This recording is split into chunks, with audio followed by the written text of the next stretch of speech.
కొండపల్లి కొయ్య బొమ్మ కోటగట్టి కూచుందమ్మ అని పాడుకోవడానికే కాదు, కొండపల్లి బొమ్మ పాటకు తగ్గట్టే తరతరాలకు జ్ఞాపకంగా మిగిలిపోతుంది కూడా. అమ్మ చిన్నప్పుడు తిరణాలలో ముచ్చటపడి కొనుక్కున్న అమ్మాయి అబ్బాయి బొమ్మ, అన్నయ్య కొనిపించుకున్న ఎడ్లబండి బొమ్మ, నానమ్మ ముచ్చటపడి తెచ్చుకున్న దశావతారాల బొమ్మ, ఇలా తరానికి ఒక రకం బొమ్మ మన ఇంట్లోని షెల్ఫ్ లోనికి అలంకరణగా వస్తాయి. కానీ కొండపల్లి బొమ్మ ఒక్కసారి మన ఇంట్లో షోకేసులోకి వచ్చిందంటే ఇక తరాలు మారిన ఆ బొమ్మ చెక్కు చెదరదు, దాని స్థానం మారదు. మరి అంత అందమైన కొండపల్లి బొమ్మల గురించి, అంతే అందంగా అలాగే దుర్భేద్యంగా అక్కడ నిలిచి ఉన్న కొండపల్లి కిల్లా కోట గురించి, ఇలాంటి ఎన్నో ఆసక్తికరమైన విషయాలని ఈ వీడియోలో మీకు తెలియజేస్తున్నాను. ఈ వీడియో మీకు తప్పకుండా నచ్చుతుంది. సో ఎండ్ వరకు మీరు మిస్ అవ్వకండి. సో ఇంక లేట్ చేయకుండా let's get into the video. ముందుగా కొండపల్లి కోట గురించి తెలుసుకుందాం. కొండవీడు మందేర, కొండపల్లి మందేర, కాదరవాడు ఉంటే కటకం దాకా మందేర అంటూ శ్రీకృష్ణ దేవరాయల కాలంలో వీరత్వం వలికించే ఈ పాటకు నెలవైన కొండపల్లి కోటను కలిగి ఉన్న గ్రామమే కొండపల్లి. ఈ పాట వెనక ఒక చిన్న కథ దాగి ఉంది. అదేమిటంటే శ్రీకృష్ణ దేవరాయలు యుద్ధానికి వెళ్లేటప్పుడు శకునం చూడటం ఆయనకు అలవాటు. కటకంపై యుద్ధానికి వెళుతూ శకునం చూడమని మంత్రి తిమ్మరుసుని పంపించాడట. తిమ్మరుసు ఓ రజికవాడలోంచి వెళ్తుంటే ఓ చాకలివాడు కొండవీడు మందేర, కొండపల్లి మందేర, కాదరవాడు ఉంటే కటకం దాకా మందేర అని పాడుతున్నాడట. ఇంకేముంది, శకునం బాగుందని తిమ్మరుసు రాయల వారిని యుద్ధానికి పంపించారట. అలా ఆ సమయంలో పుట్టిందే ఈ పాటకు చెబుతుంటారు.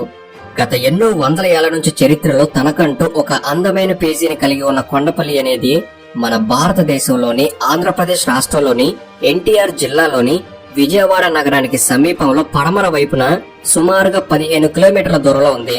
కొండపల్లి అనగానే మనకు ఈ ప్రాంతంలో తెలుసుకోవాల్సింది, చూడాల్సింది ముఖ్యంగా రెండిటి గురించి. అవే, ఒకటి కొండపల్లిలోని కిల్లా కోట గురించి, 2 కొండపల్లిలో తయారు చేసే బొమ్మల గురించి. ఈ రెండిటి వలనే ఈ కొండపల్లి అనే ఈ ప్రాంతానికి దేశవ్యాప్తంగా ఎన్నో వందల ఏళ్ల నుంచి ప్రత్యేక స్థానం, ప్రత్యేక పేరు రావడం జరిగింది. కనుక వీటి గురించే పూర్తి విషయాలను మనం ఇప్పుడు చూద్దాం. మొదటిగా కొండపల్లిలో ఉన్న కొండపల్లి కోట గురించి చూద్దాం. ఈ కోటను ప్రస్తుతం అందరూ కిల్లా కోట అని పిలుస్తున్నారు. ఈ కోట అసలు చరిత్ర విషయానికి వస్తే 14వ శతాబ్దంలో ముసునూరి కమ్మరాజులు ఈ కోటను నిర్మించారు. ఈ ముసునూరి కమ్మరాజులు మన తెలుగు రాజులు. వీరి వంశంలో ముసునూరి ప్రోలయ రాజు ఢిల్లీ సుల్తాన్ల పారిపోయేట్టు చేసి మన దేశాన్ని పరాయ పాలన నుండి విముక్తి చేసిన తెలుగు వీరుల్లో గొప్పవారిగా చెప్పవచ్చు. అయితే ఈ రాజు హయాంలోనే ఈ కోటను కట్టడం ప్రారంభించారు.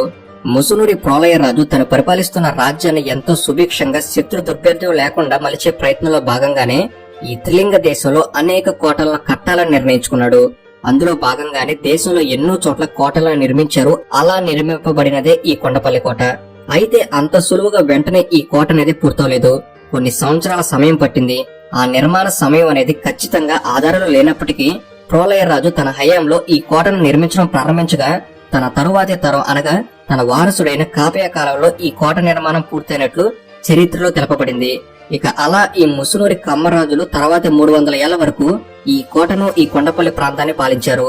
ఇక్కడ ముసునూరు అనగా పెమ్మసాని, గుంటుపల్లి, అడప, దాసరి, అట్లూరి, వాసిరెడ్డి అనే ఇంటి పేర్లు గల కమ్మరాజులు అని అర్థం. ఈ ఇంటి పేర్లు కలిగిన వంశాల రాజులని కొండపల్లి కమ్మరాజులు అని, ముసునూరి కమ్మరాజులు అని పిలుస్తారు. ఇక చరిత్రలో దొరికిన మిగిలిన ఆధారాల ప్రకారంగా చూస్తే ఈ కొండపల్లి కోట అనేది ఎంతో మంది రాజుల చేతులు దాటుతూ వచ్చింది. ముసునూరి రాజుల పతనం తర్వాత 1372లో కొండవీడు రెడ్డి రాజవంశానికి చెందిన రాజులు మొదటగా ఈ కోటను ఆక్రమించి దాదాపుగా 100 ఏళ్లు పాలించారు. ఆ తర్వాత అనంతరం 1472లో ఒరిస్సాకు చెందిన హంవీరుడు అనే రాజు ఈ కోటను ఆక్రమించాడు. ఈ రాజు ఈ కోటను కొన్ని ఒప్పందాల కారణంగా బహుమని సుల్తాన్కి ఇవ్వాల్సి వచ్చింది. ఇది జరిగిన సుమారు 10 ఏళ్ల తర్వాత మరలా ఒరిస్సా రాజు హంవీరుడు బహుమని సుల్తాన్ని ఓడించి కొండపల్లి కోటను తిరిగి తన ఆధీనంలోకి తెచ్చుకుని పరిపాలించాడు. ఇక అనంతరం 35 ఏళ్ల తర్వాత శ్రీకృష్ణ దేవరాయలు ఈ ఒరిస్సా పాలకుడిని ఓడించి తిరిగి కొండపల్లిని గెలిచి 1531 వరకు పరిపాలించారు. వీరి హయాంలో ఎంతో అభివృద్ధి జరిగింది. ఇక ఆ తర్వాత కొంతకాలానికి గోల్కొండ సుల్తాన్లో జరిగిన యుద్ధంలో కృష్ణదేవరాయలు ఓటమి చూడటంతో ఈ కొండపల్లి గోల్కొండ సుల్తాన్ చేతులకు వెళ్ళింది. ఆ తర్వాత సుమారుగా 150 ఏళ్ల తర్వాత గాని 1687 ఆ మధ్య కాలంలో మరలా ఈ కోట మొఘల్ చక్రవర్తి ఔరంగజేబు చేతులకు వెళ్లడం జరిగింది. వీరు 18వ శతాబ్దం మధ్య వరకు దీన్ని పాలించారు. ఆ తర్వాత 18వ శతాబ్దం చివరిలో వీరి నుండి నిజాం ఉల్ ముల్క్ ఈ ప్రాంతాన్ని స్వాధీనం చేసుకుని ఆ సమయంలో మన భారతదేశాన్ని పాలిస్తున్న బ్రిటిష్ వారితో కొన్ని ఒప్పందాలు చేసుకుని దీన్ని పాలించాడు. ఇక ఆ తర్వాత చివరికి 1766లో బ్రిటిష్ ప్రభుత్వం పూర్తిగా ఈ కోటను వారి ఆధీనంలోకి తీసుకుని స్వాధీనం చేసుకుని దీన్ని వారి సైనిక శిక్షణ కేంద్రంగా మార్చుకుంది. ఇక వారి పాలన నుండి మన దేశానికి విముక్తి లభించాక చాలా ఏళ్ల పాటు ఈ కోట అలా ఉండిపోయి ఎవరో పట్టించుకోకపోవడంతో శిథిలావస్థకు చేరింది. ఎంతగానో చాలా వరకు కూలిపోయింది.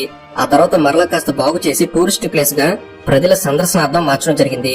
ఆ తర్వాత చివరిగా రీసెంట్లీ 5 ఏళ్ల క్రితం మరలా మరింత నీట్ గా బాగు చేసి ఇప్పుడు టూరిస్ట్ ప్లేస్ గా మార్చారు. ఈ కోటను చూడాలంటే ముందుగా మనం నేల మీద నుండి సుమారుగా 5 కిలోమీటర్ల వరకు కొండపైకి రహదారి గుండా ప్రయాణించాల్సి ఉంటుంది. ఈ రహదారి అనేది చాలా అందంగా అద్భుతంగా ఉంటుంది. పచ్చని చెట్ల మధ్యలో ఈ రహదారి గుండా పైకి వెళ్లడం అనేది చాలా బాగుంటుంది. ఇక ఇప్పుడు కొండపల్లి కోటలోని విశేషాలను చూద్దాం. చాలా సుందరంగా ఉండే ఈ కోటలో వరుసగా 3 ప్రవేశ ద్వారాలున్నాయి. ప్రధాన ప్రవేశ ద్వారం ఒకే గ్రానైట్ బ్లాక్ తో నిర్మించారు. దీన్ని దర్గా దర్వాజా అంటారు. ఇది 12 అడుగుల వెడల్పు, 15 అడుగుల ఎత్తు ఉంటుంది. ఇక్కడ యుద్ధంలో చంపబడిన గులాషా దర్గా పేరు మీదుగా దీనికి పేరు వచ్చింది. దర్గా దర్వాజాతో పాటు గోల్కొండ దర్వాజా అనే మరొక ప్రవేశ ద్వారం కొండకు మరొక చివర ఉంది. బలమైన కోట గోడకు బురుజులు బుట్టలు ఉన్నాయి. దీనిలో 3 అంతస్తుల రాతి బురుజు ఉంది. ఇక్కడ విరూపాక్ష దేవాలయం కూడా నిర్మించారు. ఇక కొండ పైన ఉన్న కోట చుట్టూ శత్రువులు కూడా దరిచేరకుండా ఉండే కోట కూడా ఉంది. ఇక్కడ రాజమహల్ గోడలపై కళాఖండాలను తీర్చిదిద్దారు. దర్బారు నిర్వహించే రాజమహల్, రాణి పరివారం ఉండడానికి రాణిమహల్, అలాగే నర్తనశాల, ఇప్పటి రైతు బజార్ లాగా ఉండే అంగడి, నేరగాలను ఉంచే కారాగారం, ఆయుధాగారం, ప్రజలు స్నానం చేయడానికి వీలుగా పెద్ద కొలను, అలాగే రాజు కుటుంబీకుల కోసం మరొక కొలను, గుంపులుగా ఏనుగులు గుర్రాలు వెళ్లడానికి వీలుగా రహదారుల నిర్మాణం అన్ని కూడా ఒకే కొండపైన ఉన్నాయి. కోటకు ఒక చివరన తానిషా మహల్ ఉంది. ఇది 2 కొండల మధ్య ఒక శిఖరంపై ఉంది. ఈ ప్యాలెస్ లో నేల అంతస్తులో చాలా గదులు, పై అంతస్తులో పెద్ద హాలు ఉంది.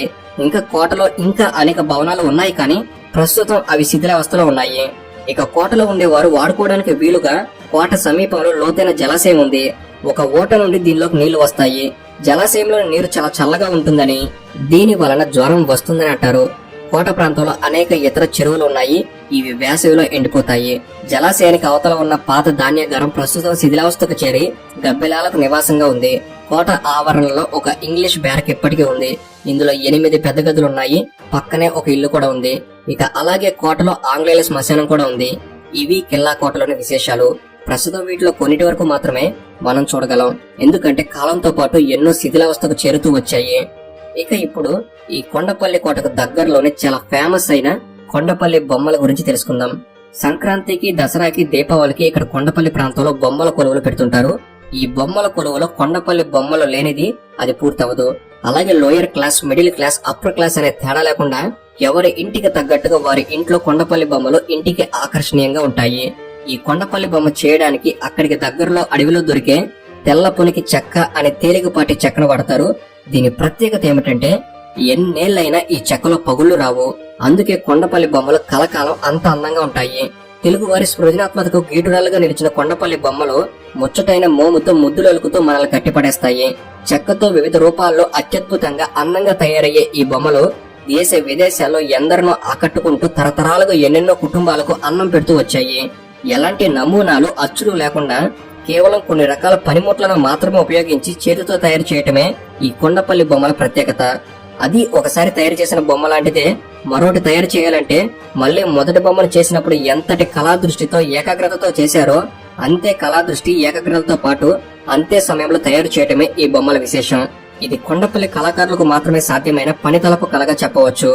ఈ కొండపల్లి బొమ్మలకు 400 ఏళ్ల నాటి చరిత్ర ఉంది. ఇన్నేళ్లు చరిత్ర కలిగిన ఈ కొయ్య బొమ్మల కళ అప్పటి కళాకారులైన రాజుల నేతృత్వంలో కొండపల్లికి వచ్చింది. కాలక్రమేణా ఊరి పేరుని తన పేరుగా మార్చుకొని కొండపల్లి కొయ్య బొమ్మగా మారింది. రాజస్థాన్ నుండి తరతరాల క్రితం వలస వచ్చిన నిపుణులు ఈ బొమ్మలు రూపొందిస్తుంటారు. వాళ్ళు రాజస్థాన్ నుండి వలస వస్తూ 16వ శతాబ్దంలో తమతో పాటుగా ఈ బొమ్మలు తయారు చేసే కళను తీసుకువచ్చినట్లు చెబుతుంటారు. ఈ ఊరి గురించి బ్రహ్మాండ పురాణంలో కూడా ప్రస్తావన ఉంది.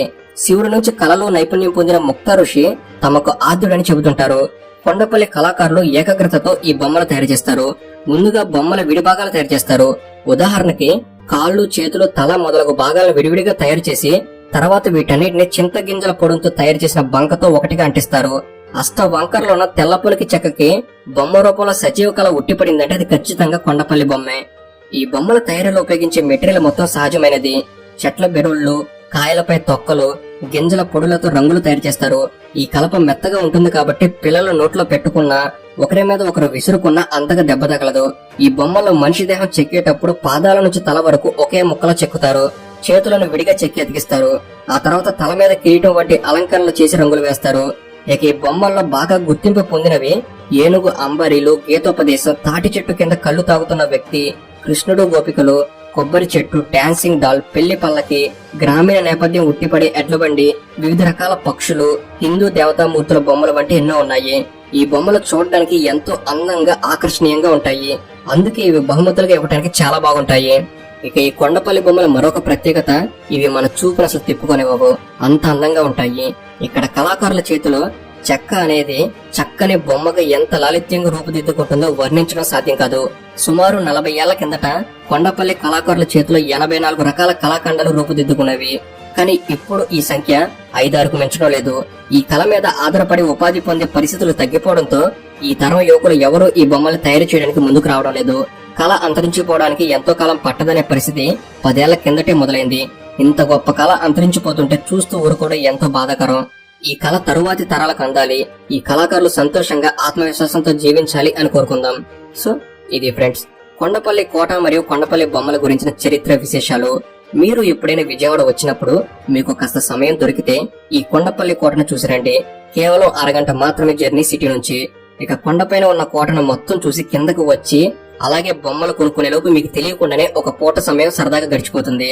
సో ఇది ఫ్రెండ్స్, ఈ వీడియో అనేది మీరు కొత్త విషయాలు తెలుసుకోవడంలో ఎంతో కొంత ఉపయోగపడిందని నేను భావిస్తున్నాను. ఈ వీడియో కనుక మీకు నచ్చినట్లయితే జస్ట్ లైక్ చేయండి చాలు.